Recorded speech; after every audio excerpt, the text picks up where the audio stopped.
Hi, Sean. Well, Yeah. I guess.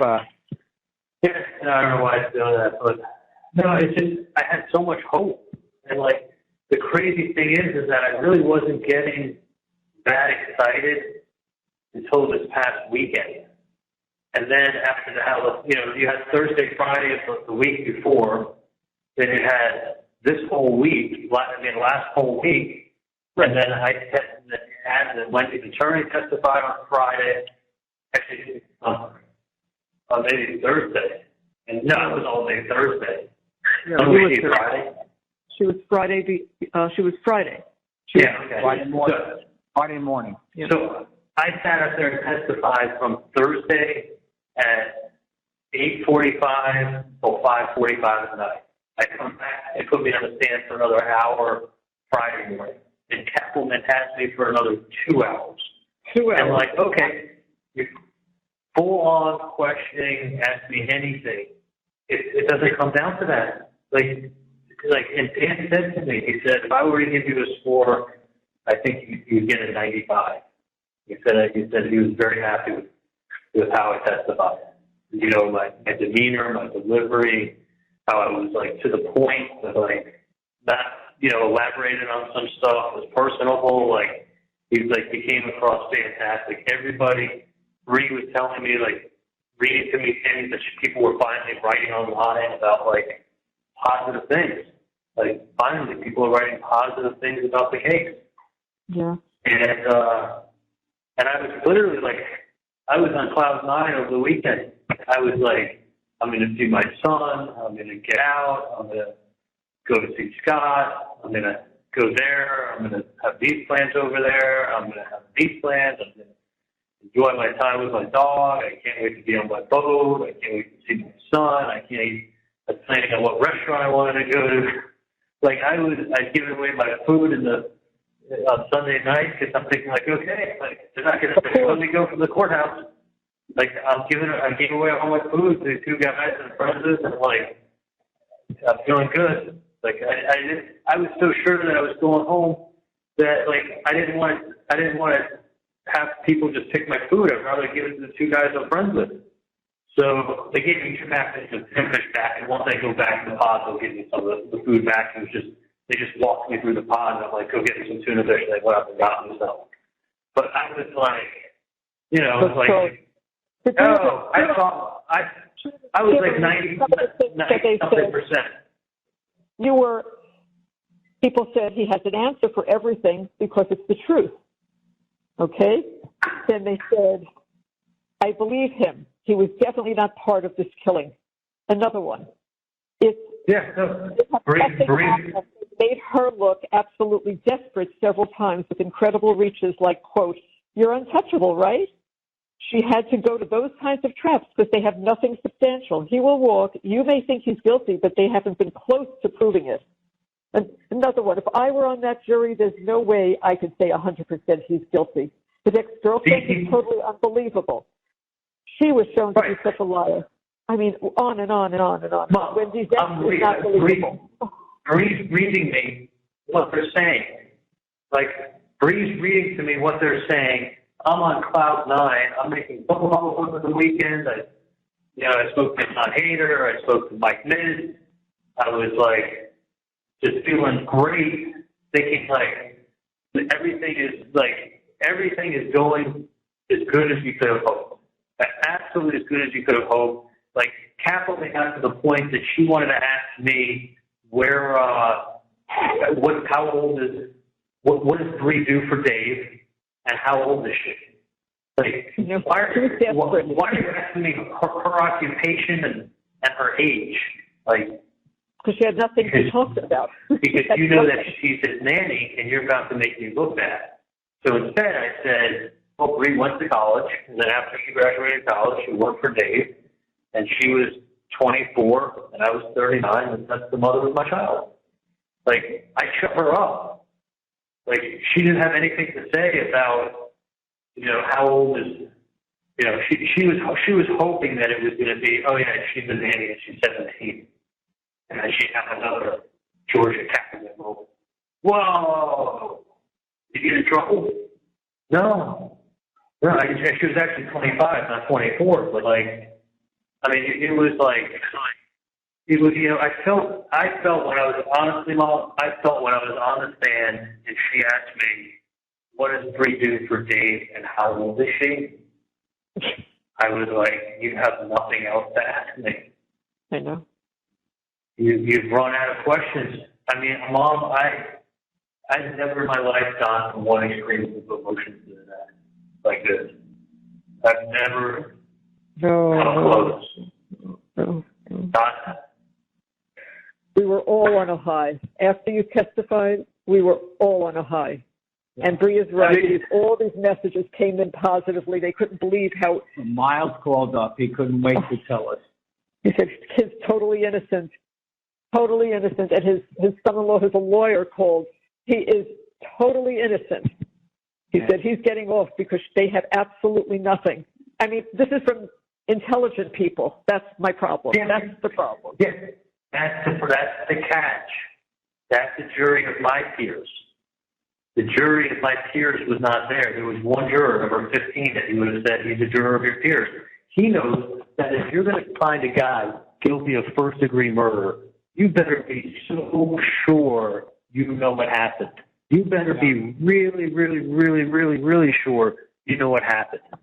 But they just had Georgia going, "Listen, if you use your common sense and you see what's going on here, all this code talk, just, you know what guilty is. If you feel he's guilty, vote guilty."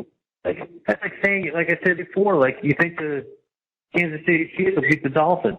Like, that may be your feeling, but you sure aren't going to bet more than, you know, you're not going to say I'm 90% sure, 95% sure, 99% sure. Like, that's the realm that you have to be.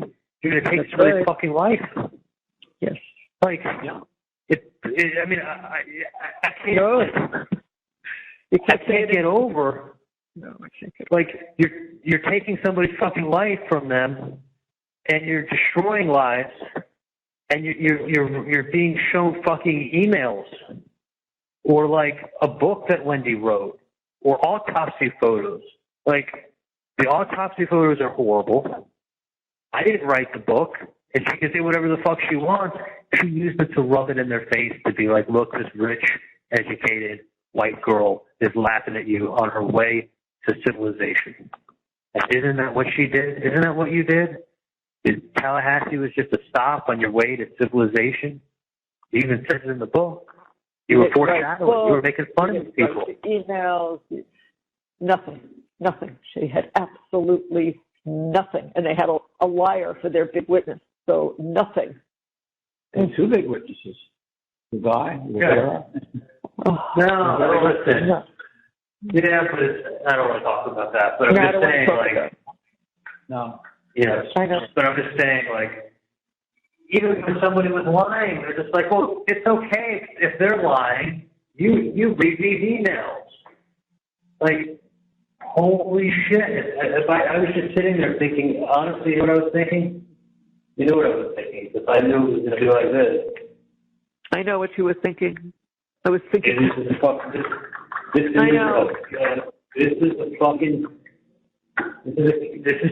a fucking TV production. This is a TV production she's putting on to wow everybody. Like, look at the audience and look at the TV production and look at this Tallahassee putting on her show. Am I like that? Like, Dan couldn't have done a better job. He could have done the case 100 times up here. With an Adelson attached to the case, he wasn't going to. Yeah, I know it. He knows it. Yeah, he put his heart and soul into it. He did. He is sick about it. Oh. Because I don't think Dan blows smoke up my ass when he tells me things. No. And he made it like, he's very straightforward. You know, and he dissected the case and broke it all down. He never planned on walking into a circus with a TV show. No, he did not. He did not. He was excellent. His opening with everything he did, his cross-examinations. I mean, he was terrific. He really was. Yeah, I mean, there are people he knew he didn't want to beat up on the stand, and he just let them go. There was nothing to beat him up on. Like, Right. He didn't want to lose points trying to go after law enforcement, like, okay. Like, he could have objected to some of the stuff Sanford was saying. He was just like, it makes us look bad if we're going after them. Yeah, well, none of that would have mattered, hon. None of that would have mattered. This was just the God's honest truth. The God's honest truth is that I didn't stand a chance. And it wasn't because of the evidence. It was because of the TV show. It was because of 2020. It was because of Dateline. It was because of the blogs. It was because of the podcast. It was because of the newspaper, the local stations, the out-of-town stations covering it, court TV covering it, in a small-ass town, and you're an outsider from Miami. Rich, white, Jewish. Holy shit. Yeah. Wow. Just. Can't believe it. Cannot believe it. I still can't believe it. Can't believe it. I mean, I feel better when I'm talking to you guys, other than when I'm not talking to you. I'm looking at the shit I'm feeling in myself. It's like, hey, it feels good to be able to talk. It's like, I know. Voice my opinion. I'm hopeful that he will see you earlier tomorrow, and that you'll get out of there, because it Some could point be. during the day. Some point during the day. Is he there? He's there just like regular out, like up to 5? I think it's just regular hours. Yeah. All right. So hopefully during the day. And Did you notice that the bridge of my nose between my eyes was all red? What was that from? Did you see that on TV or no? No. No, I checked this out. So you don't have tweezers. So I'm sitting watching the Heat game, and I've got my index finger and my thumb, and I'm using my fingernails, as like little pinchers. So I'm like I'm plugging the eyebrows between my two eyebrows, like in the center, right? So like if you take your two fingernails, you can pinch it, and then pull the hair out, right? So I'm just sitting watching the Heat game doing that, and I must have had that on my fingers. It's being so fucking disgusting. And it looked like I was breaking out with like a pimple, another pimple, another purple, and it looked like a herpes virus. So I didn't put anything on it, just thinking it was going to run its course. But I didn't touch it or rub my eye or anything. It literally scabbed up with like a really thick scab. I didn't pull the scab off, but it had the scab up in 2 weeks. It was the first week of June. I had permanent scarring between my two eyebrows. Like it's all, if you look at pictures of something, it's all red. Right? You have that little scar, it's like all scarring up and down it. It's like real red. But it's also because the skin is so pale. I'm like ash white. So, but it's real red. This is from the cherry. The skin looked cherry red for like 2 months afterwards. I mean, people would come up and be like, "What happened to you?" I mean, it's still scarred, and that's from June, July, August, September, October, 5 months. And I haven't been in the sun, so it hasn't been sun damage. But you didn't see it. You didn't see it. Because okay, that's not the Democrat saw it. No. That didn't matter. I was looking forward to seeing Jerry and trying to get back to my life a little bit, while taking my dogs for a walk, and going to get sushi and my son. And like, you don't realize, like, I just kind of view being here like, I go say to you, this is like, you're so strong. You're like, oh, you're so strong. And I'm like, as long as I get out of this, I'm fine. I'm fine with it about a year and a half. I feel like as long as I get out of this, I'm fine. That's what you and I'm like, I did it every time, right? Like, as long as I get out of here, I'm fine. And I did my 18, 19 months in county jail. I'm fine. I'm fine. And now it's like, I was so fucking excited last weekend. Bree sending me that stuff. Everything's going good. Dan's being very, very positive. And it's like, holy shit, Monday morning came. And it was like, she gave a 2-hour summary like that guy on the radio said, she put the movie pieces together for everybody. She put a masterful movie together. Like, yeah, this one's lying, but you don't need to listen to her. This one is backing him up with what it could be. You don't need to listen to him. Those are people involved in the case. Let's focus on this book. Let's focus on Ryan Fitzpatrick. Let's focus on what his sister said. Let's focus on text messages and emails. Like, Mom's talking about his dad's birthday present. You mean the like made that day for? So the birthday present. The big birthday present. You know, yeah, his birthday is in 4 or 5 weeks, and we hadn't picked out exactly what we're going to do for it. No evidence. Nothing. Yeah. Nothing. Yeah, well, usually like 4 or 5 weeks before a big birthday, you're really crunching down on the plans. That's pretty normal. You don't take a birthday present and stuff now. No. So Dan's driving back tomorrow. He's not going to. He was there today. I know.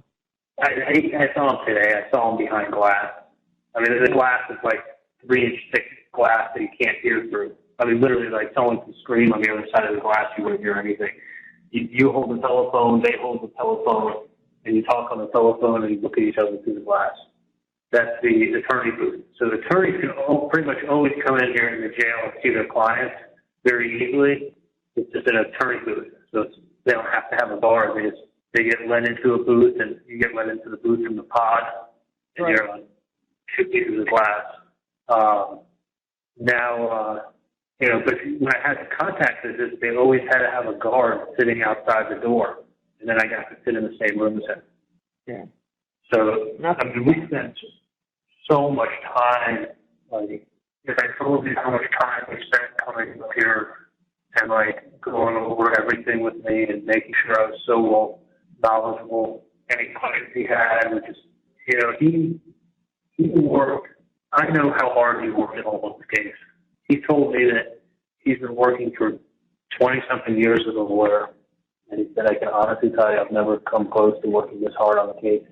Because usually I don't really start putting the work in until 6-8 weeks before, because I started a year before on this case. I know that. Unbelievable what he did. Really and truly unbelievable. Yeah. No, I mean, coming up, I can't tell you how much time we spent on the phone together, going over stuff, going over wires, you know, him asking me questions, you know, really knowing his discovery in the case. And you have to, because the big questions of witness, you got to be ready to refer to stuff and question them and cross-examine them right after. It's not like the state questions a witness and you get to do it the next day. You know, the state questions a witness and you're going up 30 seconds later.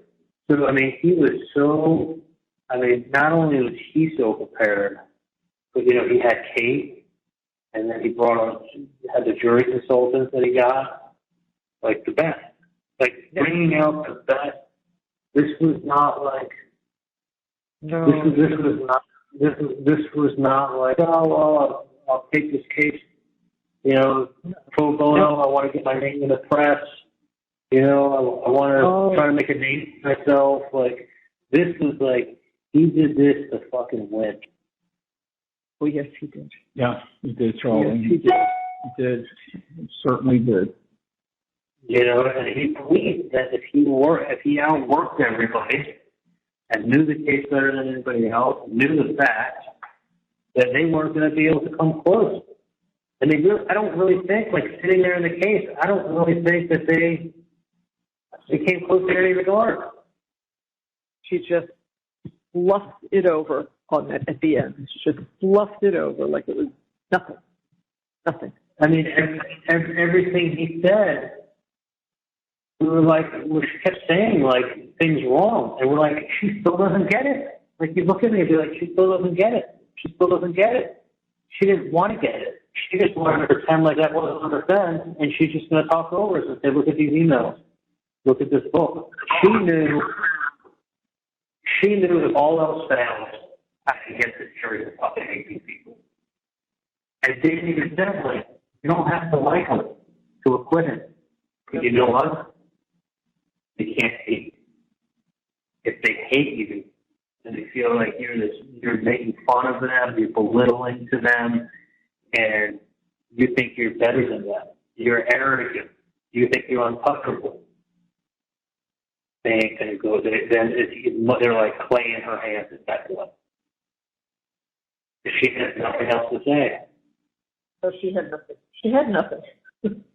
I mean, and you know, it's funny. That's what Mike Vincent said to me when I spoke to him over the weekend. He's like, Charlie. He's like, I saw her questioning you, and it's almost like she gave up. Like she just flustered. Who said that to you? Mike Vince. Oh, Michael. Yeah.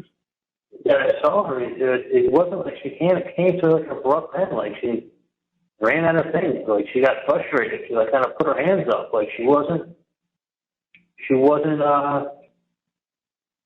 Like Bree was reading the quotes to me that people were writing, and it was like people were saying like, "I can't wait to see Kappelman hammer Adelson," and then like someone was writing back, "Looks like Adelson hammered Kappelman."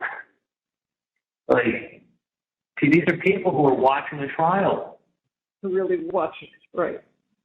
Like watching a real trial, and it was a real trial going on, and I think she realized after Friday where she was, and said, "You know what? I'm going to put a quote together that will make every single person on this jury despise these people when I'm done. Despise them. There's only one reason you're bringing Wendy's book and reading about the small stop and out of the big sound of the city that sounds just like Tallahassee." But she had no evidence. Civilization. Everybody knows that she had no evidence, nothing. She just played around. Well, yeah. No fact. No fact. Cut and paste, put your sweet southern accent on it, you know, finesse it, and like, y'all, Yeah, added that. y'all, you know, y'all know what you got here. Why are they talking like this? Well, there's a good explanation, and I gave it over the course of a day and a half. But you just asked it like, even his own sister said, you know, even his own sister said, okay, well, now you got the jury believing that, like, even his own sister doesn't support him. The way you said it, that's how it sounds. Like, she summed it up for them, so they didn't have to think for themselves. She just gave them a quick note. First, I'm going to get you to hate him, and then I'm going to give you a couple retard-proof cliff note things to settle in your stomach. Then I'm going to show you some horrible photos of you on the screen. And let that soak in. And then I'm going to show you the photos again. Let that soak in again for another 5 to 10 minutes while I talk to you. Make you real angry. So now you hate these people and you're angry. Like, I mean, like, I got done watching. I told you, I said to Kate, I go, this is not good. Yeah. Like, you know. I looked at that, she finished, and I said, who's she talking to, third graders? I mean, it was ridiculous. There was 5 black women on the jury, 1 black guy that was the sergeant I told you about, 1 kind of redneck looking a little bit, like 50-year-old guy, and 3 guys that looked like they were inbred, that were like out of shape, 30 years old, looked like they never had a girl in their life, and like one of them worked at the Florida State bookstore. He was wearing his Florida State sweatshirt during the trial a couple times, and he worked at the Florida State bookstore. Another one's wife was a professor at Florida State, and another one had, so there were 3 people in the jury affiliated with Florida State. 3 affiliated with Florida State, and 5 with family members of law enforcement and a sergeant. Oh. And that's who we got. Can you imagine what we had to get off? Yeah. I mean, we had people that we had to get off because they were married. Her husband was a sheriff's officer, so she could be fair. Yeah. So her husband's a sheriff's officer, all the friends are sheriff's officers, but she can be fair. Yeah. Yeah. I drank the Kool-Aid thinking I'd come up there and get a fair trial. Yeah. Wasn't going to happen. What's that?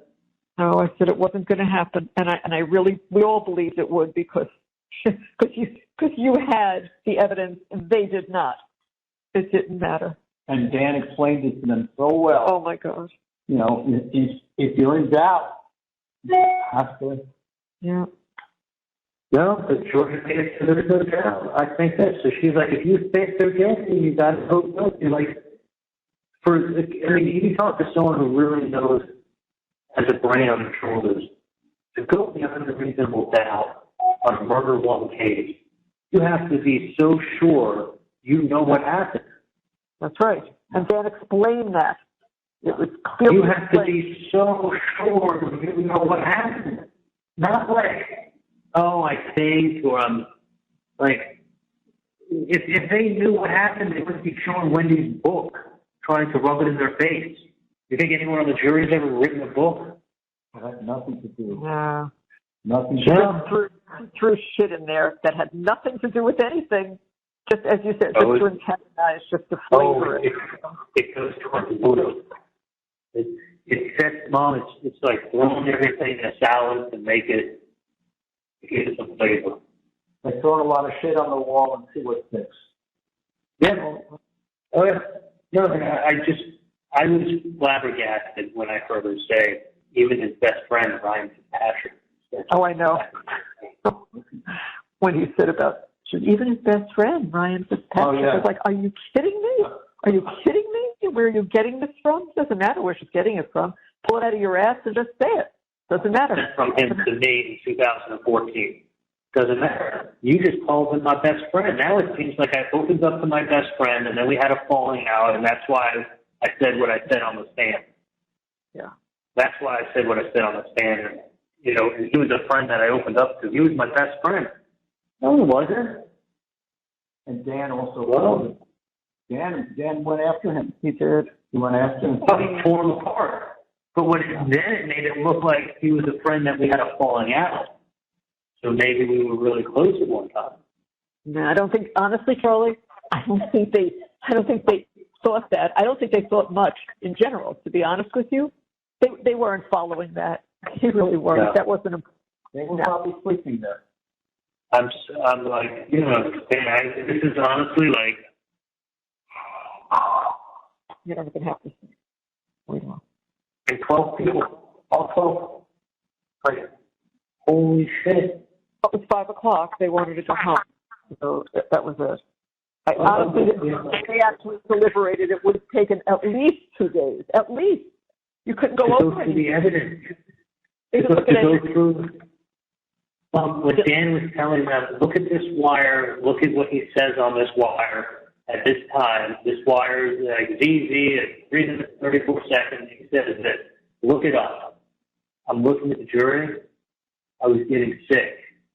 Nobody was writing anything down. No. He was giving them exact instructions on where to look. It's just to fast forward and go to this. Nobody gave a shit. They weren't looking it up. I mean, I was sitting there getting sick to myself. Then they bring me down to the cell, sit. Like my hands are chained to my waist, and I got leg shackles on. I'm talking 1 o'clock, like 1:15. I probably ate lunch till 2, and deliberated probably 2 to 5, right? No, they were gone at 5. They were gone at 5. Yeah. So for 3 hours and 45 minutes, I sat in that cell by myself while the jury was deliberating. They didn't deliberate. And they came to the guy and said, we have a verdict. And it's like, they have a question for the judge. Anytime there's a question for the judge, they bring you up. I go, they have a question for the judge? The guy looks at me and goes, no. He goes, no, we got a verdict. No. And I go, can you tell me what it is? He goes, I can't tell you. And then I said, well, you have a verdict. Could it be under? And he goes, no. He goes, the verdict means either they're all saying innocent or all saying guilty. So then I had to go walk up to the 2 different elevators and walk across shackles and chains. And then I'm like, hey, can I put my tie and belt on? And he goes, no, the judge wants you in your chains. That's all. He goes, you're going to sit down and the jury won't see you because you'll have your hands underneath the table. But he doesn't want us to take the shackles off. I'm like, oh, fuck. The way he said it like that, like the judge doesn't even want you putting the tie on. I thought to myself, the judge knows. No. We knew because of the time. We knew because of the time. You know, we saw the time, Charlie. You know. And I saw your face. I mean, I knew before that just from the time, but I saw your face when you walked in. I mean, it was obvious. They showed me walking in. What did we see? We see him. I saw you sitting without the tie. Yeah, without the tie. I saw the time. Right. And we know. We knew. We know. Oh, I knew too. You could see it on my face. I wasn't even like.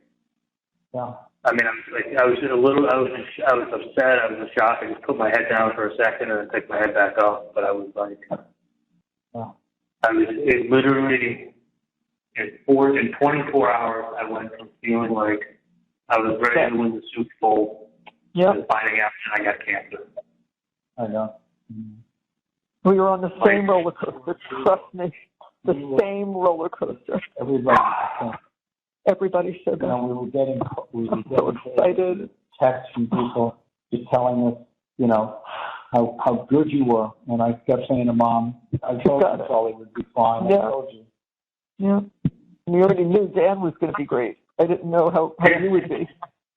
Listen, I said, like, I didn't know how well I was going to do either. I mean, like, that was not rehearsed with Dan. I did not know anything he was going to fucking ask me at all.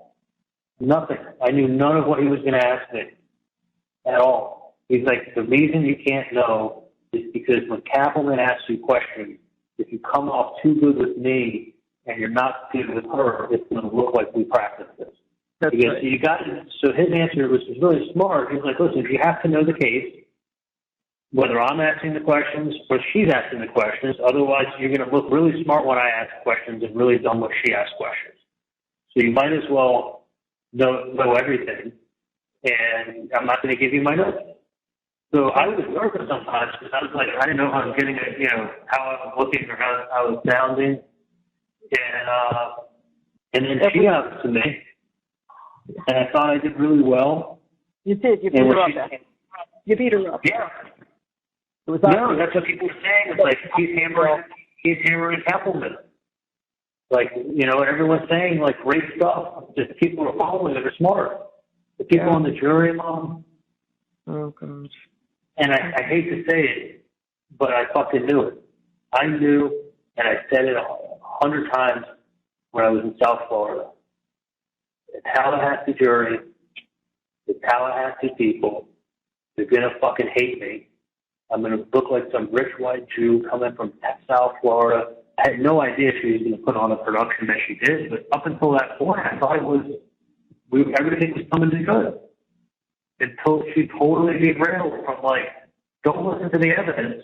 Just listen to what I tell you is the evidence. Even his friend, his best friend, Ryan Fitzpatrick, even his sister.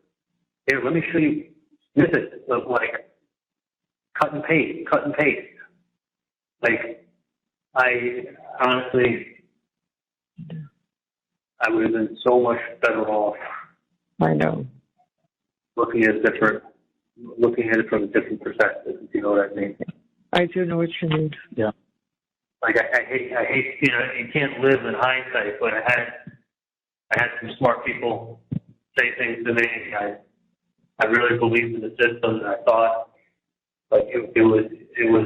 I thought it was a winnable situation, and I thought it would come across, and I feel like it did. Like, literally, up until she put 2 hours of, like, you know, TV show on. Yeah. It did. Honestly, after that, because what she was showing was in black and white. She went away from testimony. She went away from what people were saying. She was putting her new spin on the testimony, and she was giving it like the George Kappelman flair. They want to put the kids in Nazi uniforms. Oh, people are fucking crazy. Oh my God. They didn't realize what they were doing. Stupid, yeah. Stupid, really stupid. You don't just take stupid and take someone's life away. Yeah. Mm-hmm. Like, I still can't believe I lost my wife. but I did wrong. I really, I know it's not over. I know we're still going to play. Let me explain something to you. It's the likelihood of something getting like Dan said. He said, you got to get an appellate lawyer. Just don't spend a fortune on them. They're expensive. You got to at least do it just in case. Yes. You get something brought back on appeal, or maybe in 9 months from now, or juror writes or says something stupid. But he's like, this judge let a lot of stuff in. It's not like we have a lot of grounds to, I definitely didn't have ineffective counsel. You can either go ineffective counsel, blame the judge, or blame the jury. Other than that, the jury has spoken. It's very weird for me. Like I'm fucking going crazy in my head and this shit is at the cell, thinking like I actually thought I was going to get a fair jury up here. This was the fucking shit. Like I never should have. When Enzo died, it should have been my son. Yeah. I should have. I know. I know exactly what I'm saying. I know exactly what you're saying. We know. Things you don't have to say. I know exactly what you're saying. We both. It's like and now I feel like a fucking. I know. Now I know. Have you talked to Dan about this? Yeah, with the jury. Yeah, no. I trust me. Kate wanted to get up and leave while I was talking to Dan. He spent 45 minutes with him today. She was ready to go, and I'm like, she was up on the side. I could take her. I could tell she was touching him. Dan's like, give me 10 more minutes.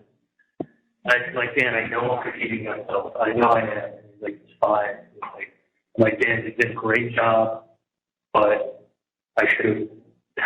I said it. I told him what I really thought I should have done. Yeah. And I'm like, look, you could have done this case 100 times up here. You were not going to win. And he said, not with that jury. Yeah. But that was with Josh Dubin helping us weed through the shit that was there. Yeah, that's all that was left. And the problem was we were using our exes to get people off that could not be on the jury in a million years. They were using their exes to get people off that would have seen what happened, seen my side. That's really like we should have gotten twice as many exes if we were going to play that game, because it wasn't the people coming in were so tainted. To give us 10 and them 10 was a joke. We should have had 30 and they should have had 5. I mean, you put the change of venue motion in. But I just feel like if they change the motion to a small town in the Panhandle, it would be the biggest event that ever happened there. It would be, it's on, I'm riding into the court in the morning, and Preston Scott is obsessed with my case. Yeah, and he has a lawyer that calls in, his mentor lawyer call in, and he's like giving the play-by-play and like giving his scenarios on it, and like he's obsessed. Every morning he talks about my case. We're driving in the transport van, and the officer's listening to Preston Scott, and I'm sitting in the van and I'm listening to Preston Scott and the lawyer talking about me. And my course, my suit is all shackled up, and I'm like, this feels like a fucking movie. Like, and the only thing people know is you were convicted, Kappelman won, you lost. You lost just the way anyone else loses. But it's like, George said beyond a reasonable doubt. Like, if you use your reasoning and you think you're guilty, you're not guilty. Like, these people fucking hated me. And they used all this extraneous stuff of like, when he advanced the worst and it was tumultuous. Well, most of the worst is ours.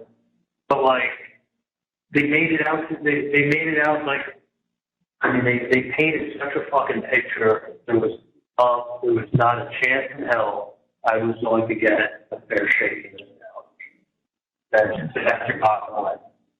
I want to tell you, we were where you were over that weekend. We were all where you were. Yeah, absolutely. Nobody thought anything different other than pretty obvious. I mean, he put on an amazing case. Charlie testified perfectly. It's done. He got it. Yeah. Everybody said the same thing. We were very happy. Really, you know. Like, what the fuck? These people, like, it almost should be like a do-over if you have such a bad verdict from, like, but it's a verdict produced by a prosecutor that brought it was able to bring down the shit that has nothing to do with me. But it's enough to make you hate my sister. It's enough to make you hate my mother. It's enough to make you hate me. And it's one thing if they just hate you. It's another thing if they hate your whole family and they feel like you're shitting on them in Tallahassee. Miami people coming up here and really, really like belittling us, comic book. There's only one reason why Kaplan read that line from her book. There's only one reason. That's to drive home the message that Wendy thinks she's smarter than everybody else. She foreshadowed her move in a book. She even wrote a book about the move. She knew this move was going to happen. She even wrote a book about it. What was the name of that town, Wendy? That you referred to as a small stop in their plans on the way to civilization. I mean, it is kind of crazy that she wrote a book and put that in there, don't you think? What? I mean, it is kind of creepy that she wrote a book and put that line in there with that town. Like, she could have left that line out of the book. But she didn't know. Like, she was just writing a book. Of course. Like, she could have called the town Biloxi. She could have fucking left the line out about it being on a small stop, small stop along the way to civilization. Like, it sounds like she's foreshadowing a future event in her book, doesn't it? Well, she made it sound like that. I know. I mean, how many kids does this lady have in the book? 2 boys? What does this lady's husband do? He's an English professor? So he's a school professor? What school does he teach at? What school does he teach at in the book? I don't know. Do you know? What's that? I don't know. Like, what school he taught at? I have no idea. What was that? In Wendy's book. I read it ages ago. So many years ago. I think it's North Florida State University. Yeah. She made it up. I don't know. So the husband's a professor at what school? He's at North Florida State University. And how many boys does she have? 2 boys. And what's the name of that town? Sounds just like that. And what we say is that it's just a small stop on the way to civilization. Like, that sounds, I mean, I'm just telling you, if someone read that line in a book and the author was Wendy Adelson, it sounds like she's foreshadowing her big move to Miami, right before she buys a bottle of Old bourbon. Like, and then she's driving by, and then did you like when Kaplan goes, she couldn't help herself. She had to drive out her crime scene to make sure it was done. Yeah. Like, that's the only liquor store she's ever been to in Tallahassee and bought something. So she went home with it. She always could. But you know what it looks like? No. It looks like Mom, let me just tell you something. That right there is 1 in a million. That she goes on that date at that time by the street on the house, and then they say that she wanted to make sure the job was done. Right. I mean, those things like that. Listen, you can't dispute that she didn't take that route. She took the route. She did. But she won, and she was there, and she did a 3-4 turn. That's right. So when you're sitting and you're evaluating the case, it wasn't where they said. Right. I'm just saying, like, I guess you could see police paper. Who knows? But I'm just saying, one says 2 or 3, one says 4 or 5. But the point is, the fact that she put her fucking car there on that time at that date on the way out of her way is enough for people to go, whoa, she must have known something was going on. There's no way she shows up there on that date, on that time, without having prior knowledge. She's involved. The same nonsense about the bullet bourbon. Yeah. Yeah, well, the bullet bourbon got squashed because they had the email. Yeah. They That had the invitation. Yeah.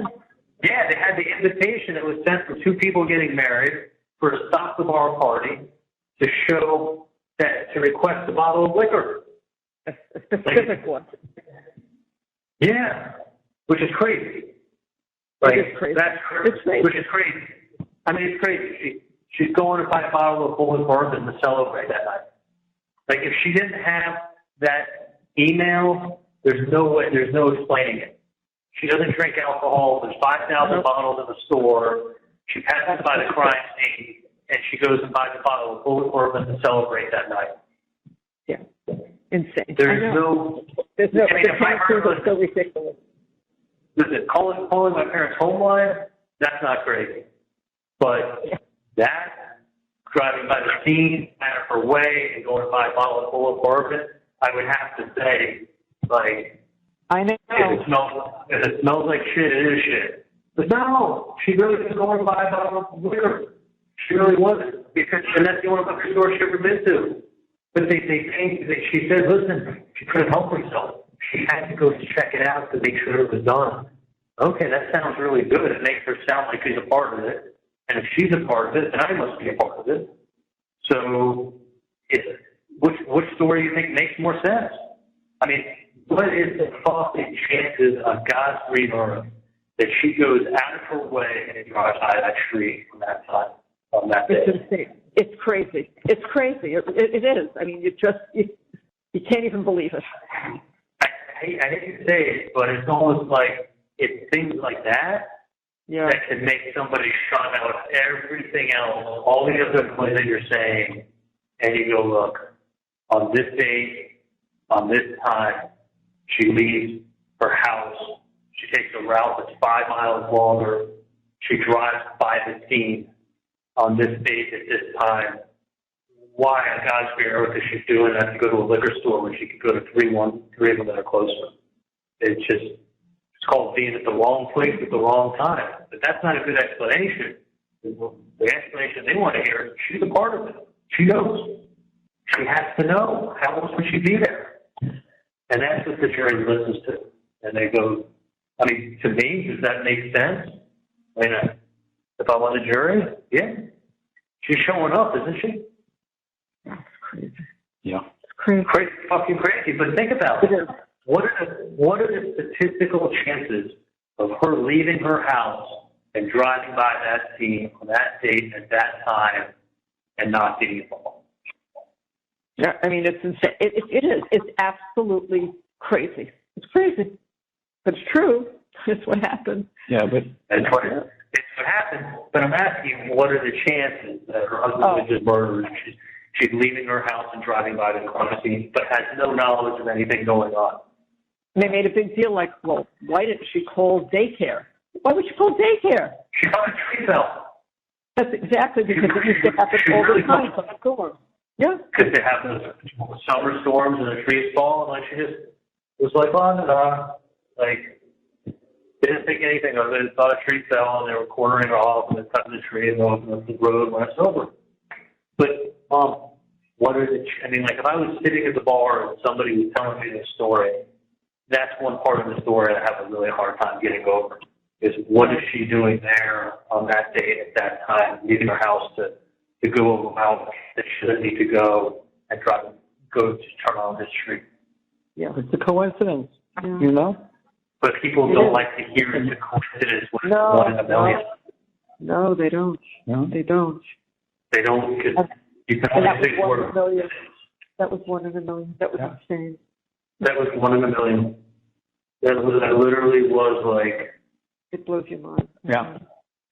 I was mind. I mean, what else do you have to say? Like, if I was on that jury and you start hearing, well, okay, that was a coincidence. Okay, and then the TV repairman, the TV joke, the mom saying this TV is about 5, Lots of TV talk. It's just a coincidence. I wish you picked another object on planet Earth other than the TV set. Say it costs they wanted $5,000. Wish you just said they wanted $5,000. My response was they wanted $5,000. I mean, by the way, you didn't bring up TV until the third call. If TV was a really important code word, what did you have said in call one? First call. What did you have said in call two? Well, you don't mention TV until call three. That's what they don't get. Yeah. But when you put TV, three things surrounding that same TV, her hourglass TV, the TV cost $5,000, the cover shows up, and the TV joke, all revolving around it. What are the chances of that? What are the chances of TV showing up 3 times in relation to, I think there has to be a code word, and they give it a code name. Yeah, she had a chart with all these code words. Yeah. It's ridiculous. It has to be a part of it. It has to. Guess what? Had nothing to fucking do with it. Nothing. But listen, if I'm on the jury and I'm seeing the TV joke, the TV repairman at the house on the 18th, and then when you're describing how much the guy wants, you have to reference the TV. Guess what? That looks really, it's a coincidence, but it's a strange coincidence because you couldn't take any other object. I wish I didn't have a repairman there, and I wish I never made that joke, but you've got all three kind of revolving around the same subject matter. Why? Coincidence. Do you see any evidence in there? No. But coincidence, and Wendy was showing up at the house at that time on that date, out of her way, 10 miles from her house, leave Georgia Kaplan to go. She had to check to make sure it was done. So you're sitting there on the jury and you've got to think of one of two things. If she showed up there to make sure the job was done, she's guilty as hell. If she's guilty, then I'm guilty. Or it was just a coincidence, which is what it was. That's just what it was. But it's a 1 in a million coincidence. And how many times can you say it's a 1 in a million coincidence before you're explaining what they think is what are the chances of it being a coincidence? You know, I mean, Hear what you're saying. I mean, then you start telling people playing people for stupid. You know what I mean? It's like, if you want to poo-poo everything as a coincidence, eventually you're going to be like, wait, the guy is stupid. Like, that was a perfect example of being at the wrong place at the wrong time. Like, yeah. But they would never back off of it because everyone knows what are the chances you're 10 miles from your house. I mean, how far did she live from it? 10 miles? No. Oh, was it? No, I think it was closer. Yeah, it only took about 15 minutes, and we're talking about slow and mostly back roads. So no. All right, 10 miles. 6, 7 miles? Yeah. Okay. But you look at where you are 6, 7 miles away, and it's unrelated. Yeah. The only way she knew how to get there, she doesn't normally go to a liquor store. Right, but there was not a shorter route, but it doesn't matter. You're there on that date, on that time, 6 miles from your house, and what's the reason? Right. You went out of your way to go to a liquor store when you could have gone another way? That's just creepy. It's creepy. Yeah, it is. But it's just a coincidence. I know, but coincidence. You know, and then what she wrote in the book, that's just a coincidence. So it's like the TV's a coincidence, showing up there's a coincidence. How many years ago did you write the book? I don't know. Had it been 08 or 09, something like that. Yeah, 08. Many years ago. 08. Yeah. Yeah, it was a long time ago. It was a coincidence. I took a picture for the front page. Yeah, many years ago. Yeah. Yeah, she was writing about the immigration lawyer. She's an immigration lawyer. The lady's got 2 boys. She's got 2 boys. The husband, school professor. Her husband was a school professor. She was stuck in some town in the middle of nowhere on the way to civilization. Like, that's a nice slap in the face for a town that sounds just like you're describing you and your family in a town that sounds just like Tallahassee, and now you're going to say that's a coincidence? And you were happy in that being stuck someplace on the way to civilization? Like, you start, I do see the other side, and you start rolling that together, and you gotta start explaining what this coincidence is, and it sounds like she's writing about herself.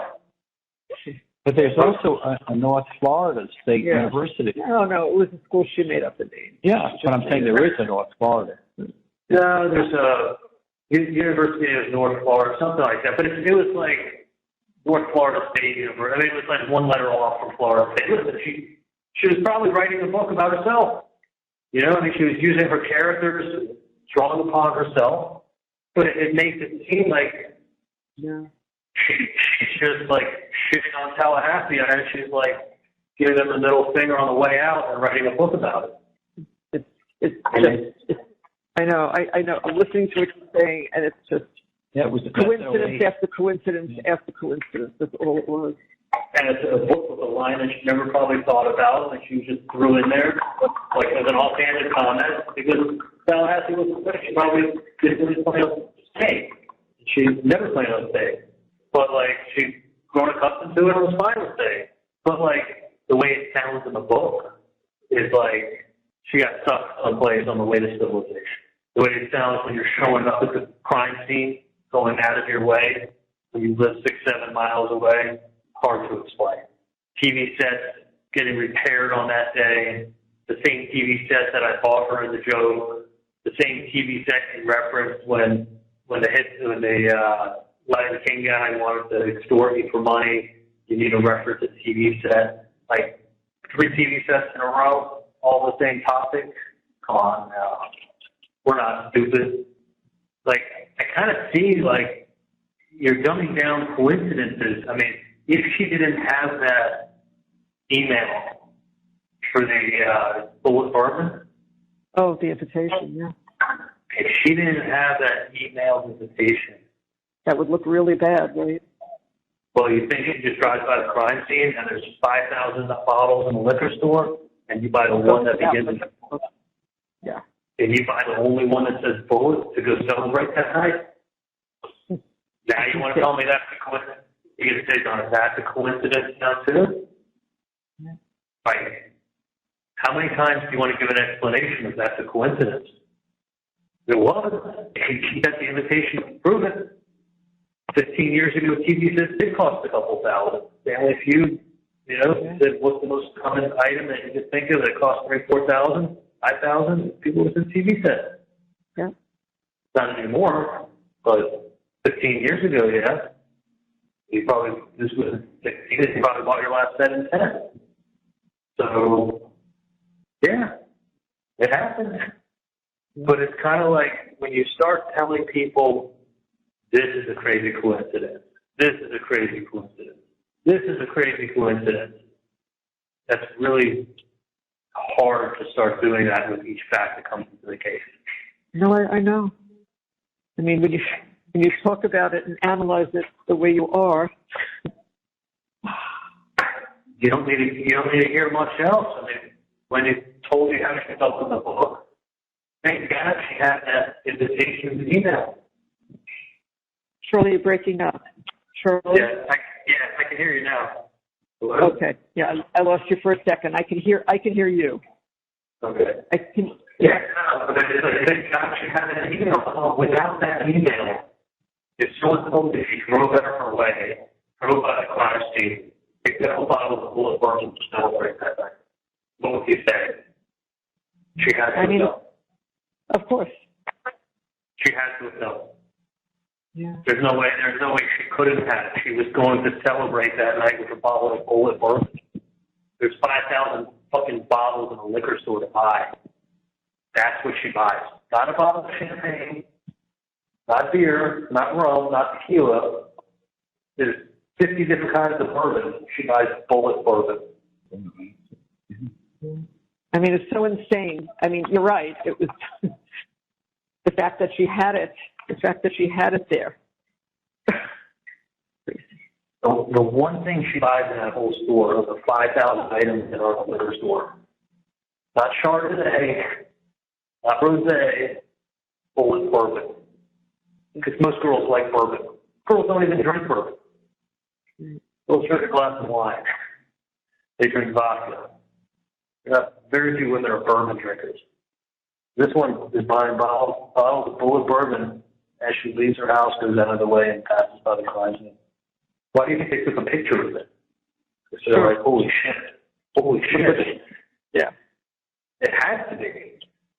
I mean, if she didn't have that email, and it was just someone who told her verbally to buy it, it would have been like, oh, I don't remember what I told her to buy.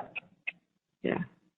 Like, thank God she had that. Without that, they probably just delivered it an hour less. I mean, it would have been like, if everything's a coincidence. TV Joe, TV repairman. And by the way, you know why a repairman is the world's worst alibi? Why? Half the time you schedule a repairman, you schedule them from 12 to 1, from 9 to 12. They call them and schedule, they bump you to the afternoon, or they cancel on you. You would never have an alibi for a repairman. I mean, how many times do you have a repair scheduled on delivery and they call and cancel it or change it? Sure. Right. They should have window. You know, if they showed up at 9, they could have been left by 9:30. Like, my point is, they can also call you at 9 and say, you need to come at 1. Like, I mean, what did she need an alibi for? Yeah. But it kind of all fits in with the unluckiness of you saying TV was 5. And by the way, it was such code. As soon as you say the TV is about 5, I'm like, they wanted $5,000? Like, well, I can give a shit about what the TV 5 means. But I'm like, I blurt out exactly what I'm trying to make sure you're saying is. I'm like, that's crazy. You know, and like, you don't mention TV till the third call, yet it's so important. So basically, if I didn't call you back a third time, I wouldn't have gotten that magic code word. You know, if you dissect it like that, it makes sense. Yeah. Yeah, I would have missed the code word if I only called you twice. So you called me, I called you back, and then I called you back the third time. So code word obviously meant nothing if you had to wait for the third call to tell me. The repairman being an alibi, what the fuck did she need an alibi for? She's not involved. So, like, what was she? She was worried they would suspect that she was the shooter. So she got the alibi. If she wanted an alibi, she could have made an appointment for herself on the other side of town that she would have kept. Not worried that a repairman cancels on her. You know, if a repairman cancels on you, the alibi is all gone. I mean, but still, the crazy thing is the route she took and the time she took it. And then having to make it the U-turn on the street. Like, that was crazy. Coincidence. Like,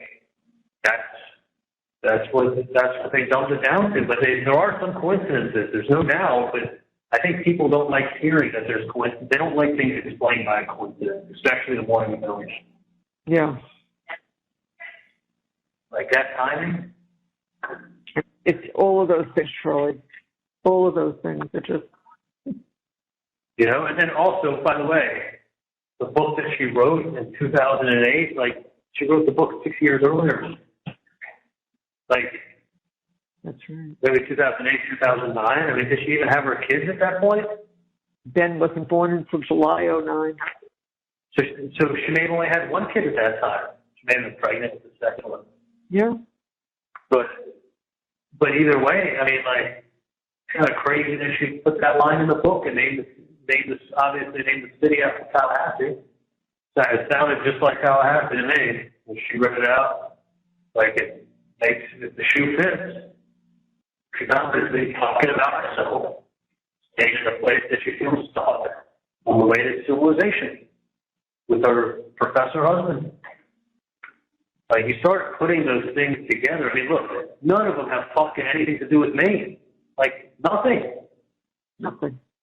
But since it is her movements up here in Tallahassee, you have to assume that everybody's connected.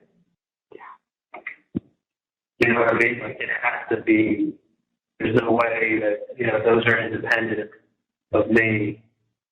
You know, and then they go back to tie a motor. They don't get it. No. No, they don't. I mean, who knows? Maybe somebody will do a book or a movie and actually take our side and maybe get it. I've thought of it, Sean. I mean, it's like, you know, maybe somebody will but listen, if the jury didn't act improperly or the judge didn't make any bad rulings, I didn't have an ineffective counsel. I had great counsel. Yeah. So you have to have a reason to appeal the case. Other than you had a bunch of coincidences and a stupid jury. Yeah. Like, but to all of those things that they were building in, like that was their. They were allowed to bring them in because it spoke to motive. It spoke to state of mind. It spoke to like nothing to do with it. Yeah. Yeah. You know what I mean? It's just like it's so crazy that you can't even imagine that it's real. I mean, it is. It's just so crazy. Yeah, no, I'm here, and I'm like, I literally never, especially after this weekend, in a million fucking years, like I was basically almost like in the best. I didn't feel like I was in jail. I literally like was in such a good headspace and was like.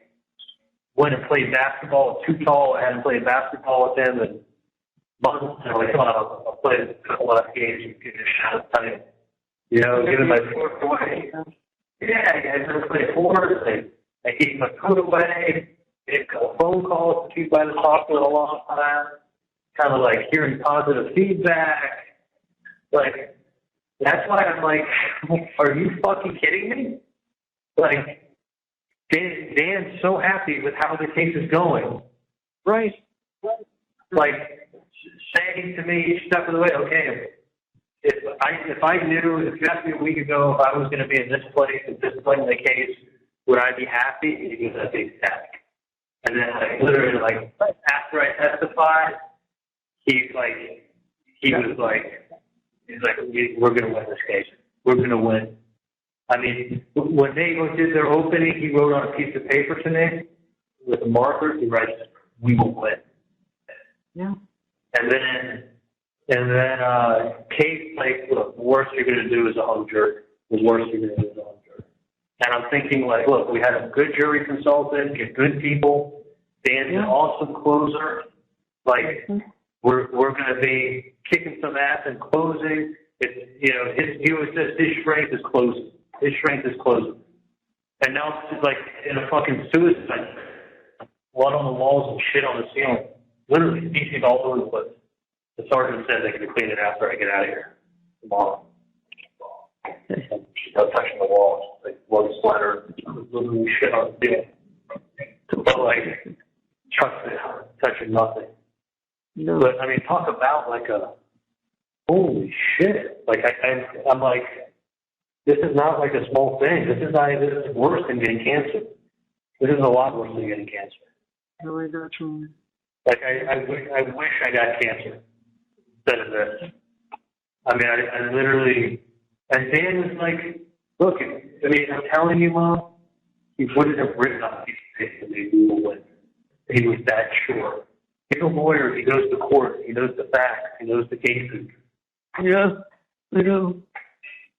Like, everyone I spoke to who's in that profession or just smart people all said the same thing. Say, oh my God, that's it. You got it. Done. Like, and Dan's a closer. He's a closer. He always says he's a closer. But he said, listen, the state goes first, we go second, but I'm a closer. Like, that's it. I was thinking to myself, okay, I did so good testifying. Now, you got to just do as good as I do. You just got to close it and we're going home.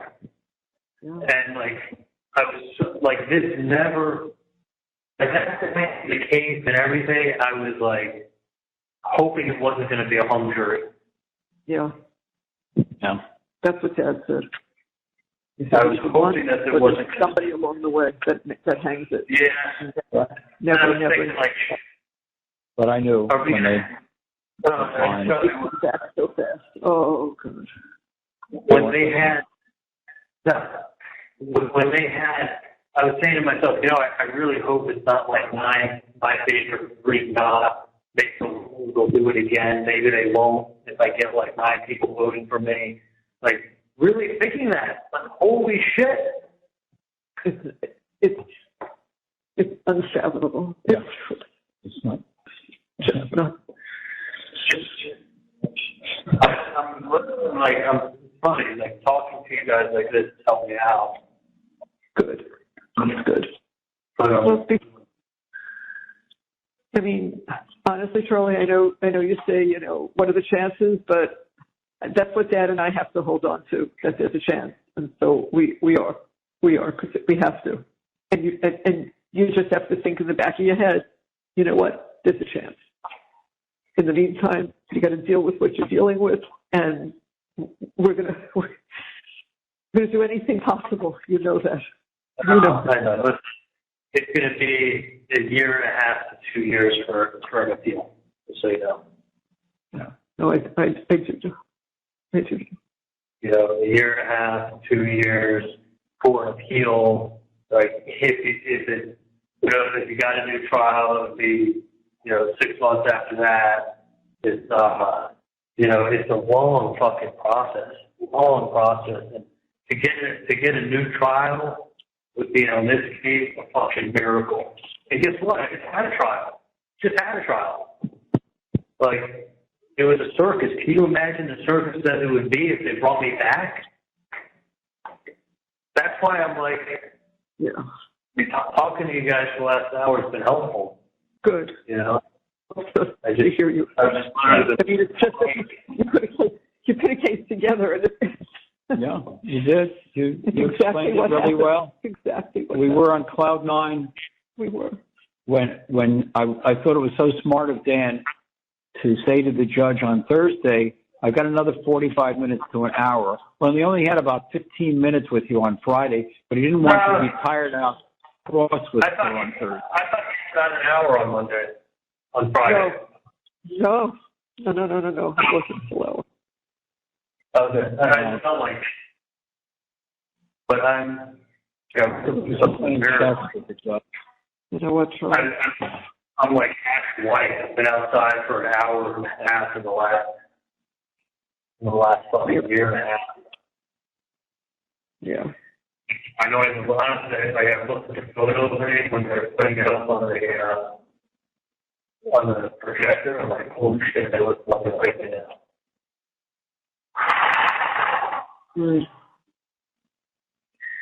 So I was talking to Brady for Roman's birthday. I want to get him like a little bit. He loves country music. Yeah, so I want to get him like a little kid guitar that he can start like. I don't know if they make an electronic guitar or if they just give him one with strings, but like something that he can like play. Yeah. Actually, like, whatever you would give a 5-year-old to start to learn guitar, like they may just have more electronic. I don't know if they'll have a like acoustic guitar or an electric guitar, but something that would like a 6-year-old can learn. Yeah. Right. I will. I just wrote it down, so I will start looking tomorrow, see what I can find for him. Yeah.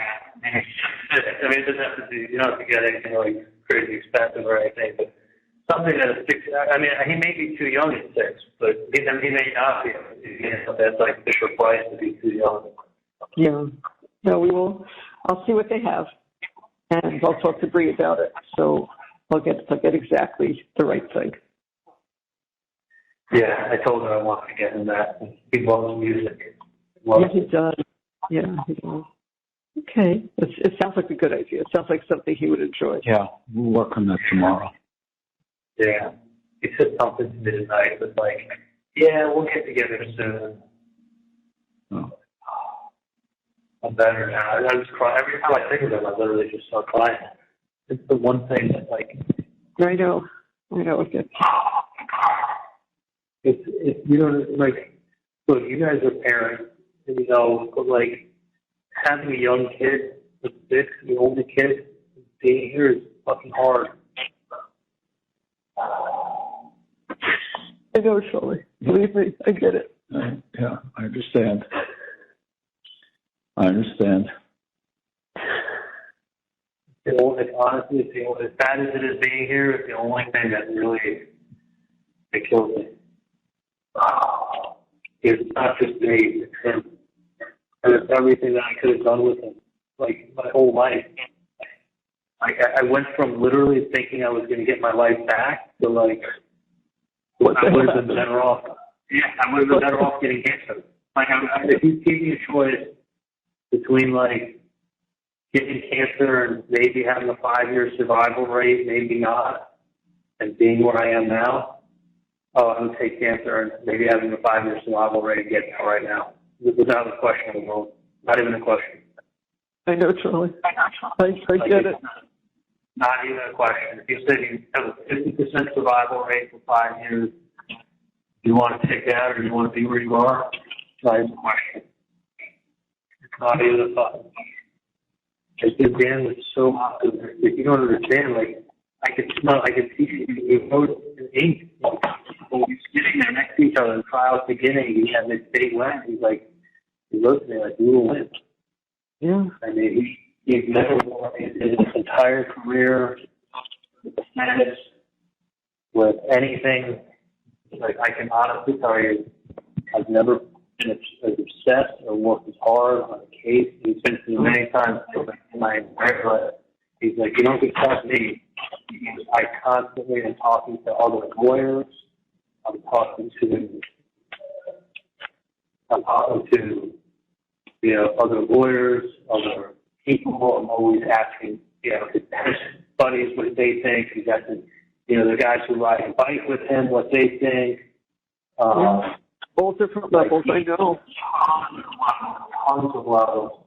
And you know what? It goes down to the one thing I fucking always said, is that the Tallahassee jury, it's going to be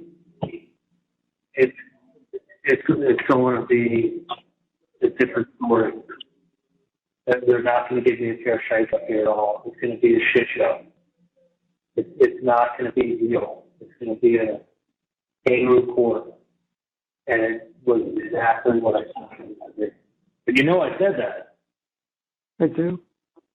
Remember me saying that? Like, you don't understand. Like, it's not they get an Adelson up there, they would go out, they would charge my dog. My dog doesn't stand a chance up there. And I honestly didn't even know all the stuff in the media and the news, because I really tried not to look at anything. But just the little taster that I had, and that was years ago. Like, Kate was like, Charlie, this is global. I mean, Tallahassee's never had a story like that here. So they put on a fucking show for that last 2 hours. That, like, I saw it and I was like, if everything they were saying was true, of course you'd be there. But it wasn't. It was a bunch of fucking lies and like cut and paste, and like none of what she was saying was true. And this guy on Preston Scott is like this Kaplan who brought it home. It was almost like a made-for-TV movie. She put it all. It was like a TV production, watching how she put the whole case together. The problem is she's putting a bunch of things in here that are just merely coincidences. But it's hard to explain stuff as a coincidence and get people to follow you. No one wants to hear the word coincidence so many times. You know what I mean? I do. Yeah, I do. I do, Charles. There's only so many times you want to hear the word coincidence before you go away. You're telling me I'm stupid. She drove by his house. Yeah. She left her place. That wasn't a common route for her to take. Never on that date or that time, ever. Yeah. And you're right. But it's like stuff like that, I think, really makes it smell like shit. For lack of a better term, it's like, I know. it's like, how many times do you want to say it's a coincidence? Oh, there's some of that. Oh, it's just a coincidence. Oh, it's just a coincidence. Okay, well, by the fourth time you say the word coincidence, I'm about ready to say, you call me stupid. Use your common sense, folks. Well, that's like, when you say use your common sense, folks, that's like saying don't believe the word coincidence. Right. Because it's like, how much do you want me to believe, not to believe what I see or hear? And you're going to say it's a coincidence. Yeah. So it's like, now I'm like, now what do you say? Yeah. Now I sit here and I can't believe it. Now I'm going to be on TV. It's a coincidence. Like, there's just so many things, like, listen, thank God she had that email for the Polish bourbon. That's right. Right. Because honestly, nobody on planet Earth would have $5,000 in the store. She picked that, and she's not a bourbon drinker. Yeah. Then you start going, how many different types are there in the store? How many different types of bourbon are there in the store? You don't even drink bourbon. That's right. No receipt. Get nowhere. Yeah, she didn't have the email. It would be email. Yeah, girls drink vodka, girls drink champagne, they drink wine. Never known one to go buy Polish bourbon. Yeah. Like, to celebrate that night. Oh, and you don't even drink. You're not a drinker. Right. Yeah, well, that's all true. Mm-hmm. Yeah, so Dan was, I just said to him, you never would have won this case. They just said, not with that feeling. And that's with Josh Dubin thinking. Yeah. It was a team, had two guys with him.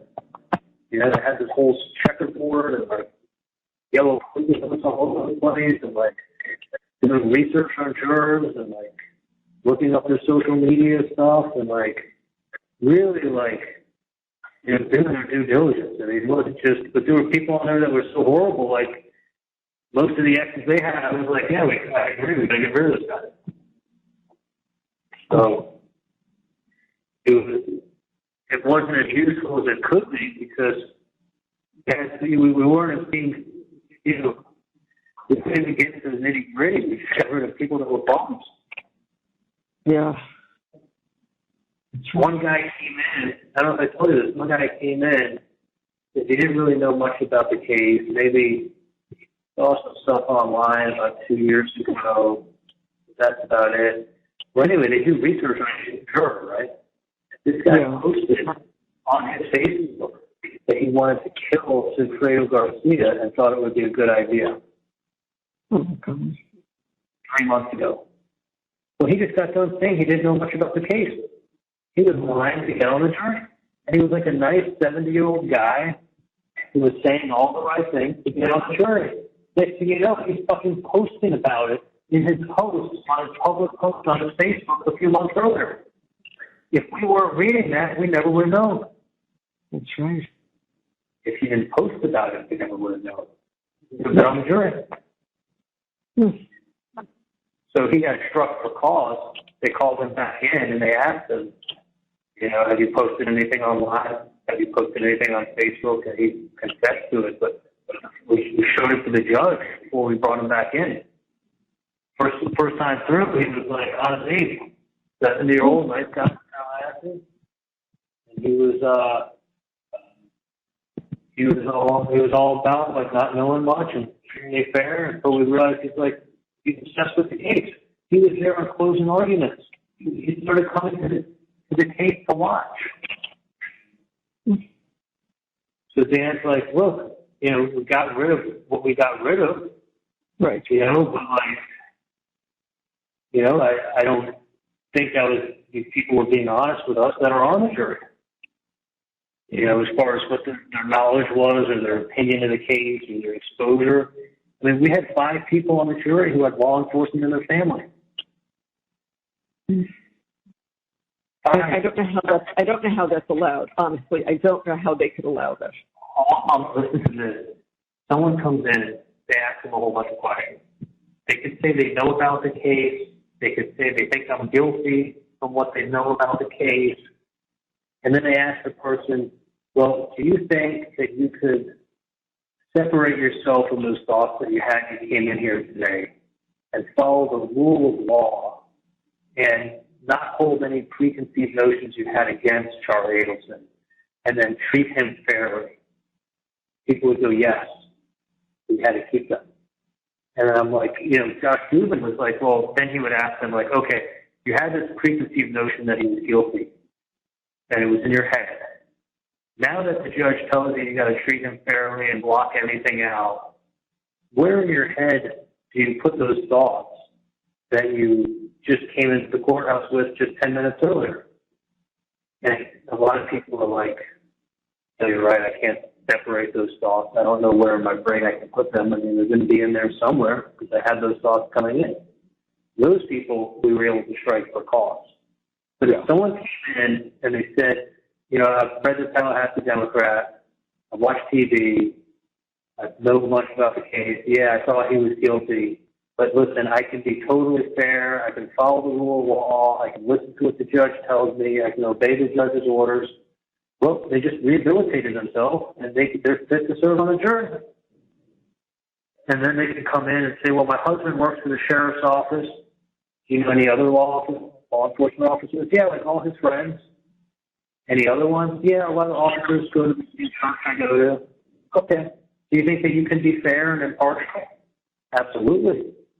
I'll listen to the judge's instructions. Okay, sweetheart, you make it to the next one.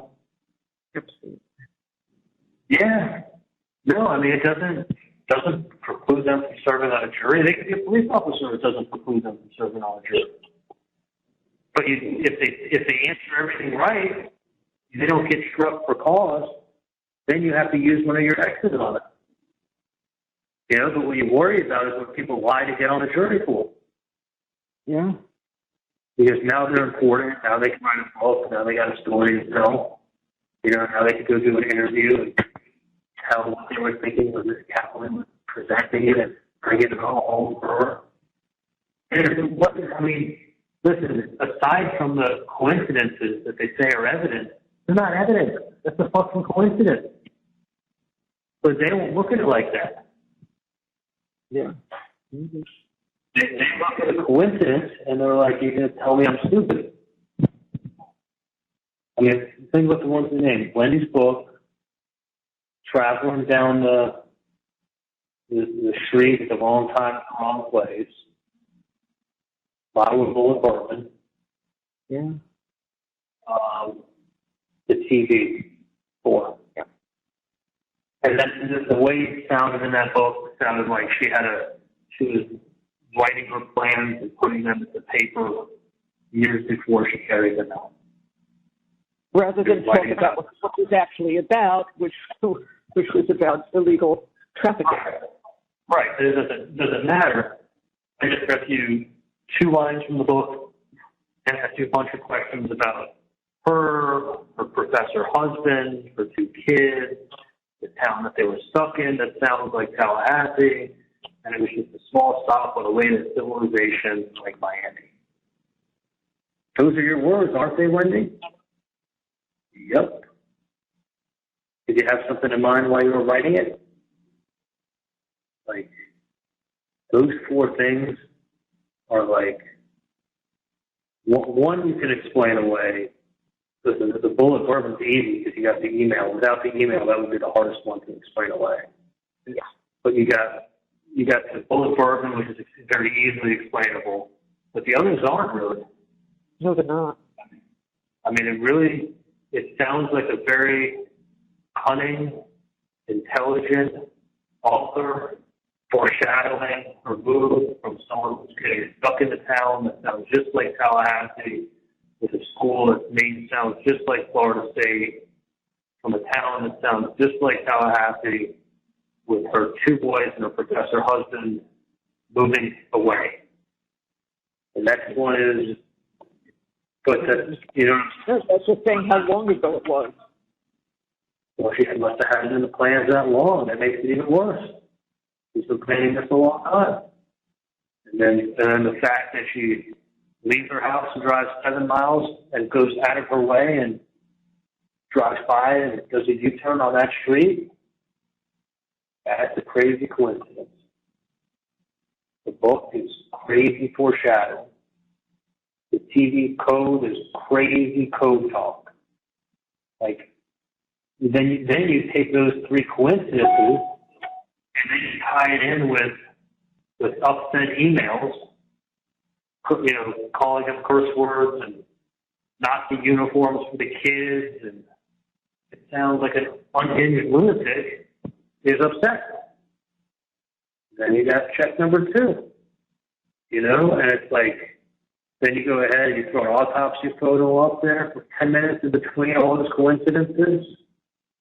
And then you start talking about her divorce and about how she was really hiding how much she really hated Tallahassee. And, like, you got people hating you at that point. And Dan said to them, like, you don't have to like him. You can dislike him to quit him. But here's the problem. You throw all this extraneous bullshit, coincidence, crap in the pot of soup. And then you start taking snippets of other things. Those snippets start carrying a whole lot more weight. That's where she got it all. That's how she tied it all together with coincidences. Because you can't explain a coincidence. She had a little help over the weekend because she was dead in the water on Friday. Oh, yeah. Dead in the water. Everyone knew it. Yeah. She was done. I mean, she was dead in the water, but she came. That was a TV production. She put those autopsy photos up for fucking 5-10 minutes. It felt like each time. I never, you know, watching this, nobody saw even that they were putting anything up. Nothing. No. That was not. Oh, yeah. That was not shown. Yeah, they wouldn't show it on TV. They showed They were horrible photos. Horrible. And she put it up, and she just let them, I mean, it's just like on a 10 by 12 projector, bright screen, right in flat in front of them. Like, you can't not look at it. Only the jury saw that, right?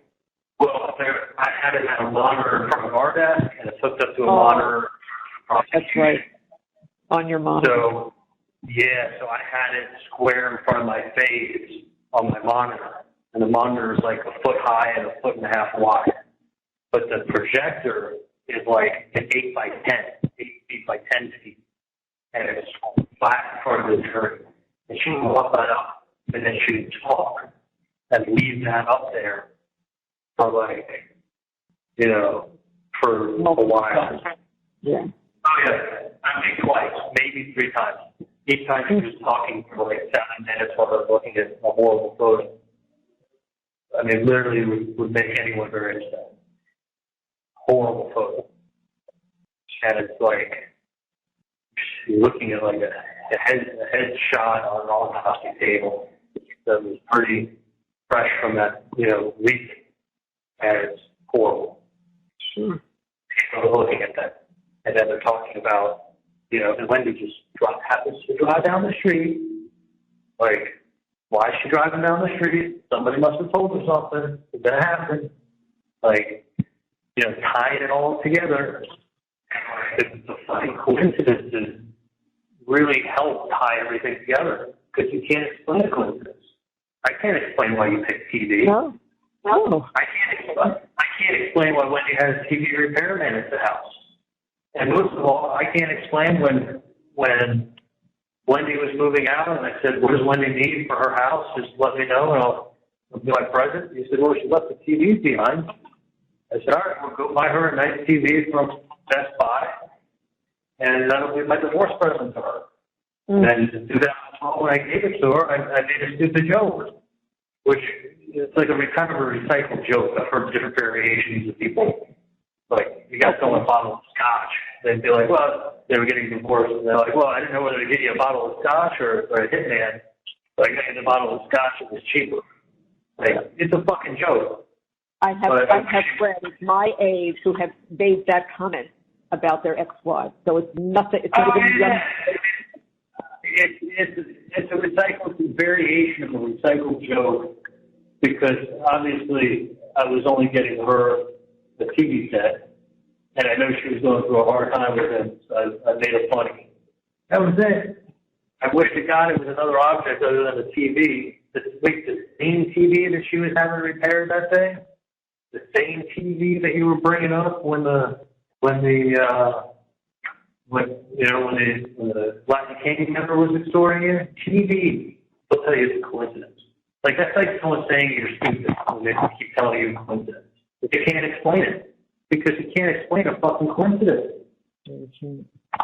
But Wendy showing, I mean, trust me, they're not going to back off Wendy showing up and driving down Prescott. I mean, which is asinine because if you think about it, if someone hired a hitman, wouldn't the furthest place on the planet they would be is the crime scene? See, but these people were so stupid. That's such an obvious answer. Such an obvious thing.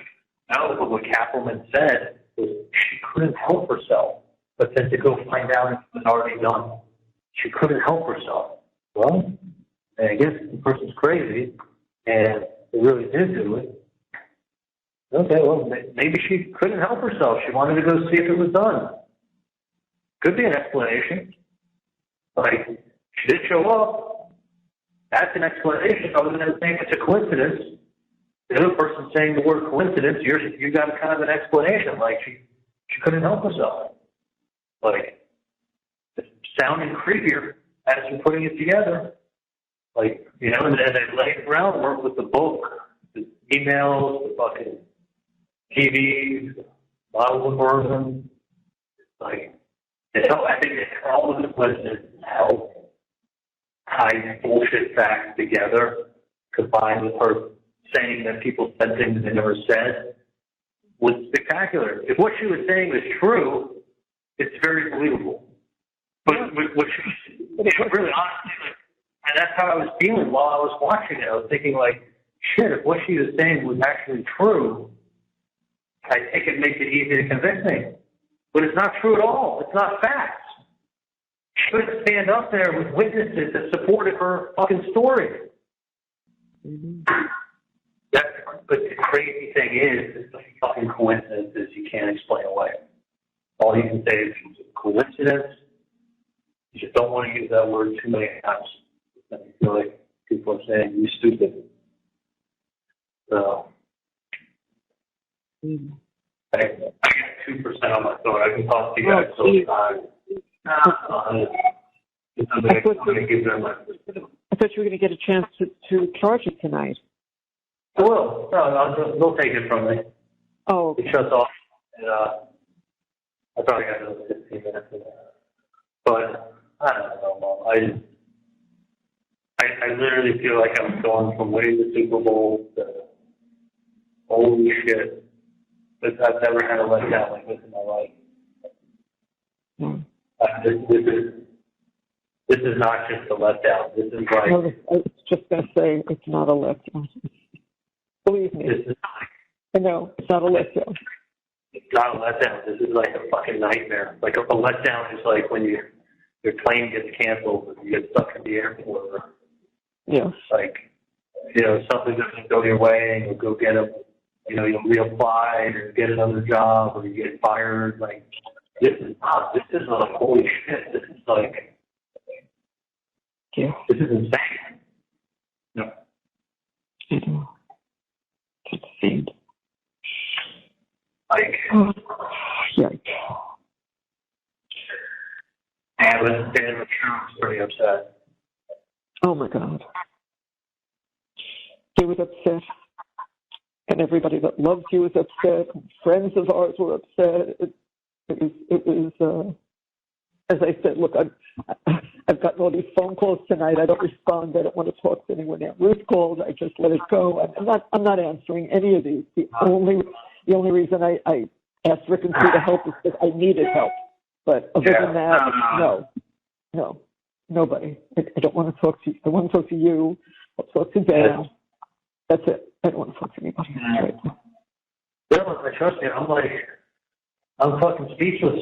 I literally, like, I don't know how to describe it. Not that I wish cancer on anybody, but I really think I would be way less unhappy if I found out I had a cancer and I have a 50-50 chance of living and walked out today than shit. This is insane. This is insane.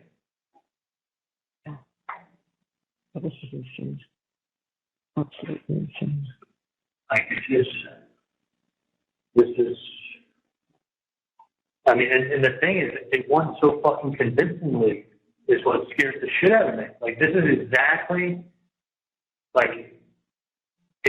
how I saw it being played out and coming up to Tallahassee. Exactly. And this is like without having a great lawyer and Josh Dubin and the whole team of people working on it. It's an impossible fucking case to win in Tallahassee. It's unwinnable. I said to Dan today, I said, you could do this case 100 times. I don't think you would win one time. You got to get 12 people to vote your way. 12! Yeah. To have a verdict, it has to be unanimous. 12 for you, 12 against you. Like I was thinking it was going to be like 10-2, 11-1. And I remember one time Dan saying also, like, he'd be pissed if he hang. Like, he didn't want to hang. He wants a fucking verdict. He wants to win. Yeah. Like, I'll be pissed if we hang. He's like, we're not going to do worse than hanging. He goes, but I'm telling you, I'm coming there to win. I'm not coming there to hang. Like, think about what would have to happen in the next trial to walk out of that courthouse. That's like what one of the bailiffs was in jail down below. He goes, you realize you need like 12 people to win.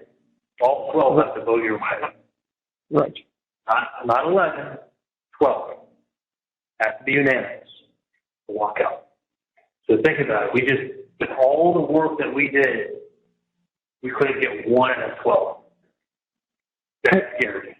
I don't know how they picked the two people that were alternates, that both would have voted for you. How did they become alternates? How did that happen? Who picks the alternates? It works that way because you go through the ones that you would pick, and then it's weird how it goes. It starts in the bottom, and you start crossing people off the list, and then it's like, okay, after we both run out of X's, the next ones become alternates. It's like they put stuff into them sooner. It kind of goes in order. So definitely one of the alternates would pick me. Definitely one of the guys would. I didn't know that there was a second one. Maybe there was a second. Then he would have had a hung jury. Yep, they would have had to hang it and do it again. And then you learn from the first one. Yep, but you know what? And you run it back. But you're still in the game. Right. This is like not 1 in fucking 12.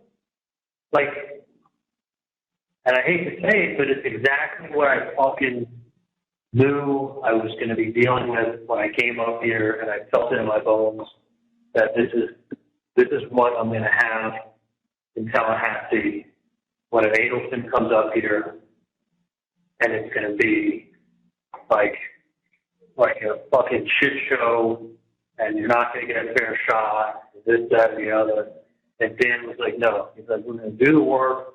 We're going to look at everything. We'll have answers for everything. Like, you're innocent. We'll be able to prove it.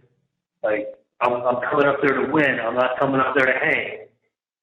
And I'm thinking, like, my gut. I'm like, he's like, no. He's like, we're coming up to win.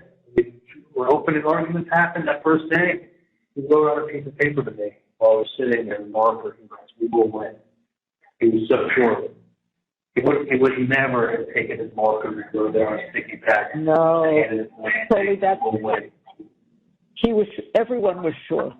And he certainly, because he doesn't do that unless he believes it. Yeah, because it makes him look bad. It would make him look really bad. Right? Yeah. We will win. Like, after they did their opening, like, "Oh, we got them. We got them." And like, and then as the case was going, I said to him, I said, "How would you, Charlie, if you would have told me last," what he said to me, like, after Friday, is, "If you would have told me we'd be where we are today a week ago, I would have been ecstatic." That's after, what, 7 days of trial testimony? Yeah. So we did Thursday, Friday, then Monday, Tuesday, Wednesday. Then I testified on Thursday, testified on Friday. Wendy's divorce attorney testified that, like, no, these things were not a big deal to Wendy. They weren't a big deal to me. Like, and I said, "Dan, how are we?" He said, "Charlie, you had told me after 7 days of trial, we'd be where we are today." I was very, very happy. Because I was ecstatic. He said, "You're ecstatic." Monday comes. What the fuck Like happened? Scott said, Georgia Kappelman put together it was like a TV movie, put the whole case together. She summed it up perfectly. They fucking didn't listen to a thing that had happened for the 7 days before, or the day and a half I spent on the stand. The caller has hung up. Thank you for watching. Please like, subscribe, and turn notifications on so you don't miss the next one.